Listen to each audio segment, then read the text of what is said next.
বন্ধুরা, আপনারা নিশ্চয়ই জানেন বৃহস্পতি হলো আমাদের সৌরজগতের সবচেয়ে বড় গ্রহ। এটির আকার এবং গুরুত্ব এতটাই বেশি যে দূর থেকে কেউ যদি আমাদের সৌরজগতের দিকে তাকায়, সে কেবলমাত্র সূর্য এবং বৃহস্পতিকেই পরিষ্কার দেখতে পাবে। বাকি সব গ্রহ খুবই ছোট বিন্দু হিসেবে দেখা যাবে। বৃহস্পতির আকার এতটাই বিশাল যে সৌরজগতের সমস্ত গ্রহকে একসাথে দুবার তার মধ্যে ফেলে দিলেও এখনো অনেকটা জায়গা খালি থেকে যাবে। তবে বৃহস্পতি শুধু আকারেই বিশাল নয়, এটি একই সঙ্গে সৌরজগতের সবচেয়ে বিপজ্জনক গ্রহ। যদি কেউ বৃহস্পতিতে পৌঁছাতে চেষ্টা করে, তার আগেই গ্রহের প্রচণ্ড রেডিয়েশন এবং ঘন গ্যাসীয় স্তর তাকে ধ্বংস করে ফেলবে। বৃহস্পতি আসলে সৌরজগতের এক বিশাল গ্যাস জায়ান্ট, যেখানে শক্ত মাটির কোনো অস্তিত্ব নেই। বৃহস্পতির সৃষ্টি কিভাবে? আজ থেকে প্রায় 4.6 বিলিয়ন বছর আগে যখন আমাদের সৌরজগতের জন্ম হয়, তখন চারপাশে শুধু ধুলা এবং গ্যাসের মেঘ ছিল। এই ধুলার মেঘ একত্রিত হয়ে প্রথমে সূর্য এবং পরে বৃহস্পতির জন্ম দেয়। বৃহস্পতি সৌরজগতের প্রথম গঠিত গ্রহ, যার কারণে এটি সবচেয়ে বেশি ধুলা এবং গ্যাস আকর্ষণ করতে পেরেছিল। এই কারণেই এটি এত বড়। বৃহস্পতির গঠন প্রধানত হাইড্রোজেন এবং হিলিয়াম গ্যাস দিয়ে, যেগুলো সাধারণত নক্ষত্র তৈরির প্রধান উপাদান। বিজ্ঞানীরা বলেন, যদি বৃহস্পতি কিছুটা আর বড় হতো, তবে এটি হয়তো আমাদের দ্বিতীয় সূর্য হতে পারত। তাই একে প্রায় ফেল্ড স্টার, অপূর্ণ নক্ষত্র বলা হয়। বৃহস্পতির প্রথম পর্যবেক্ষণ। প্রাচীনকাল থেকেই মানুষ বৃহস্পতিকে খালি চোখে দেখতে পেরেছিল। সূর্য, চাঁদ, বুধ, শুক্র, মঙ্গল, বৃহস্পতি এবং শনি, এই 7টি গ্রহ এবং উপগ্রহ মানুষ খালি চোখে দেখতে পারত।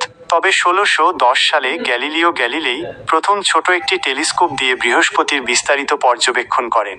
তিনি বৃহস্পতির 4টি বড় উপগ্রহ আবিষ্কার করেন: গ্যানিমিড, ইউরোপা, আইও এবং ক্যালিস্টো।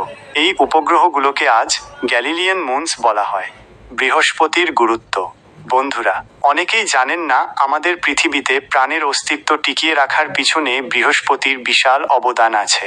বৃহস্পতি পৃথিবীর জন্য এক ধরনের প্রোটেক্টিভ শিল্ড বা ঢাল হিসেবে কাজ করে।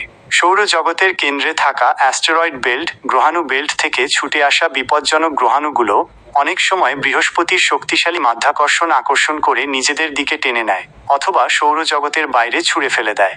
বৃহস্পতি না থাকলে পৃথিবীতে এত বেশি গ্রহাণুর আঘাত আসতো যে হয়তো এখানে প্রাণের বিকাশই হতো না।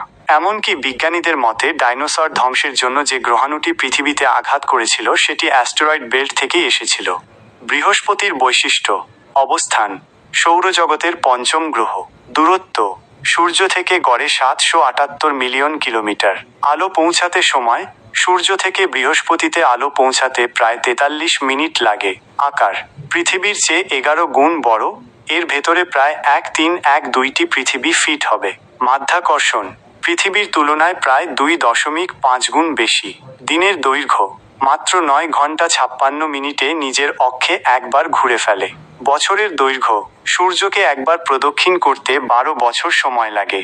মৌসুম: বৃহস্পতিতে কোনো ঋতু পরিবর্তন হয় না, বরং সেখানে সবসময় একই তাপমাত্রা বিরাজ করে। গঠন: প্রধানত হাইড্রোজেন ও হিলিয়াম গ্যাস। পৃষ্ঠ: কোনো শক্ত মাটি নেই, শুধু ঘন গ্যাসের স্তর। বৃহস্পতির বিখ্যাত রেড স্পট। বৃহস্পতির সবচেয়ে বড় বৈশিষ্ট্যের একটি হল গ্রেট রেড স্পট, একটি বিশালাকার ঘূর্ণিঝড় যা কমপক্ষে 350 বছর ধরে চলছে। এই ঝড়ের আকার এতটাই বড় যে পৃথিবী তার মধ্যে দুবার ফিট হয়ে যাবে।